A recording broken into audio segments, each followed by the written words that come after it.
2025-26 বিত্তীয় বৰ্ষৰ অসম চৰকাৰৰ যি বাজেট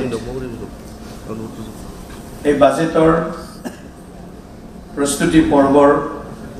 সভাখনত আজি ভাৰতীয় জনতা পাৰ্টি অসম প্ৰদেশে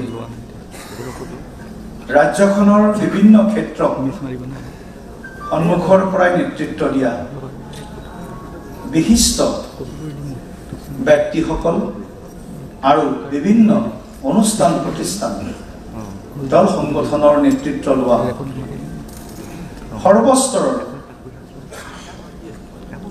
অসম হিতৈষী পৌৰিতসকলক আজি আমি নিমন্ত্ৰণ কৰিছিলোঁ যে আমাৰ অসমখনক অনাগত সময়সমূহত কেনেদৰে আমি সকলো ক্ষেত্ৰত এখন অগ্ৰগামী অসম হিচাপে গঢ়ি তুলিব পাৰোঁ ভাৰতবৰ্ষৰ 5খন শ্ৰেষ্ঠতম ৰাজ্যৰ ভিতৰত এখন হিচাপে আমি গঢ়ি তুলিব পাৰোঁ